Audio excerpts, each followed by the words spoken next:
Yup, so today we're going to talk about something that I've kind of had on my mind for a while now, and I've been thinking about putting together a video. At one point, it was going to be a video essay, but I thought this would be a better example of a video for me to talk directly to you guys. And you guys see the title and thumbnail. Today we are talking about the notion and the concept, and I guess the question of, is meta killing VR? And for those of you, who just want the short, quick to the point answer of it, no, but they're definitely contributing to the stagnation of kind of the way that the industry seems to be shifting at its current moment. And what I mean by that is there has been a lot of feedback and most of it negative about the Horizon Worlds change, the change from the Meta Quest to the Horizon Worlds, the name change and the UI change for the actual store. And I'm actually right there with the vast majority by thinking that this is absolutely dog shit change, as the store, the Meta Horizon store, Horizon Worlds, whatever the hell they want to call it, store, is just an absolute and complete utter mess. If you go on there, you're pretty much going to get inundated with a bunch of Gorilla Tag clones and other knockoffs and just cheap bullshit games that don't really have any fun value or anything like that to them, unless you're like actually fucking 12, right? But this is definitely coming at the expense of the developers who are actually taking the time to curate and put together these highly polished or high quality games that just really aren't even getting promoted on the store. And this isn't even just my personal opinion, right? This is coming courtesy of the developers themselves, as there was a huge kind of expose that was done a couple months ago, where a lot of the developers, most of them speaking, anonymously under threat of, not really under threat, but in an effort to preserve the relationship with Meta and kind of keep things kosher between them. And I understand and get that. But pretty much the sentiment was, guys, we're losing money. We're not getting our pops. The holiday season aren't hitting. A lot of these companies are reporting between 50 to 80% sales drops year over year. And even with the release of the 3S, not really seeing, the fruits of this labor. Now, this brings us, I guess, to our question of, is Meta killing VR, right? Obviously, the answer on its face value has to be no, right? It has to be no, because if we're being real, Meta is what has kept the VR lights on for years now, for the better part of a half decade now. That's just the reality of it, right? Love it, hate it. I know one of the big critiques is that they're questifying games for PC VR and PSVR 2. Because obviously if you're a indie developer or any developer in the VR space where it's more of a niche market, you're going to be looking to maximize your profits, and you're going to go where the largest player base is. And for right now in the VR space, and probably for the foreseeable future, that appears to be Meta, right? That is Meta. And so we have to acknowledge that, right? But the questifying things, with of course the most egregious example of this being fucking Onward, which used to look actually pretty sharp and decent back in the day, and then remember it just got smacked. It just looked like it went back 2 console eras, I guess, to accommodate the onboarding of all the Quest players, right? So that criticism is fair. And what I mean, what I said earlier by saying that Meta is definitely contributing to the stagnation of the space, and that's completely true, right?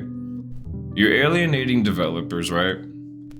And the problem with that is that when you're already at a time where a lot of gaming companies are experiencing layoffs or studio closures, you have to be cognizant of this. And you have to make a decision. Are you going to spend the time, money, resources, investments, and manpower to actually contribute to a space that you may enjoy, which is the VR space? Or are you going to try to go more into traditional flat gaming? And I think ultimately, with Meta deciding to kind of focus on, let's be real, right? To focus on Horizon Worlds and its metaverse, which, I'm gonna just be honest, the best way to go about building a metaverse is to not go about building the metaverse. Orion Drift, perfect example, right? Gorilla Tag, perfect example. Shit, before fucking it got shut down, shout out to bullshit Boz. Before it actually got shut down, Echo Arena, perfect example. These were metaverses, which are just, communal spaces outside of the real world, right? In a virtual space, and where people can do a bunch of things, right? These are examples of fantastically, except for Gorilla Tag. I'm not a big Gorilla Tag guy. I'm gonna be real with you guys, right? Developed metaverse spaces where gamers and community can really build and grow and do different things together, right? Meta trying to force upon its Horizon Worlds is only pushing people away from Horizon Worlds, right? We know, we've seen the past numbers that they've given. We've seen, CTO throw out that this is going to be a big year with Horizon Worlds really being their big push and their big endeavor that they're still continuing. And I understand you've poured hundreds of billions of dollars into these projects. But at some point, you've got to realize this is not what the community wants, right? And they're going to address it at face value any way that they want, right? That, we're focusing, and they've said this, we're focusing on a younger demographic. The demographic is skewing lower and all that. True. Get your microtransactions off, things of that nature. But you're alienating those people who are willing to spend, those of us who are willing to spend the money for these polished projects, right?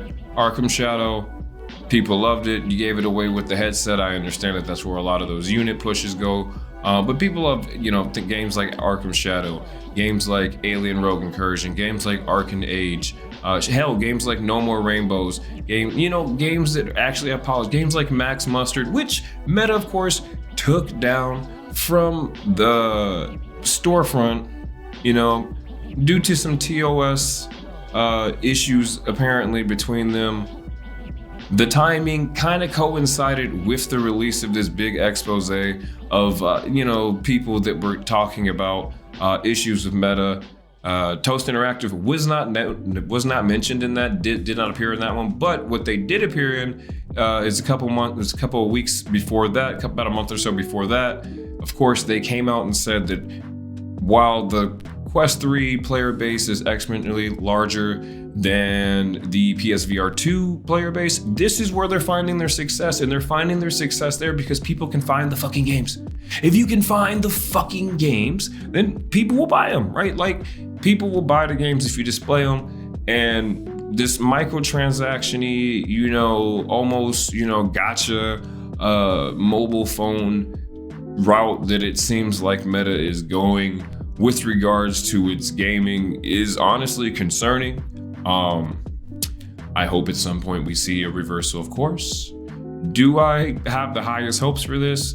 Not really. Most of my VR gaming at the moment is still done PC VR using a Quest 3. I do like it as a headset, but here's the hoping that we actually get what we want. Fucking games. We want games, not this gotcha bullshit slop that it appears they're going to continue to feed us. So guys, I hope you enjoy your Gorilla Tag clones. But so pretty much, is Meta killing VR? No, but they're definitely starting to contribute to its stagnation. And if it continues at this pace for too long, then we could say, okay, maybe they're contributing to its downfall. But for right now, our main focus should be on, let's just focus on developing our community, building up the player base, and getting more high quality games, because when done right, guys, VR is really amazing. And that's all I got for you guys today. Appreciate you guys watching. See you guys next time.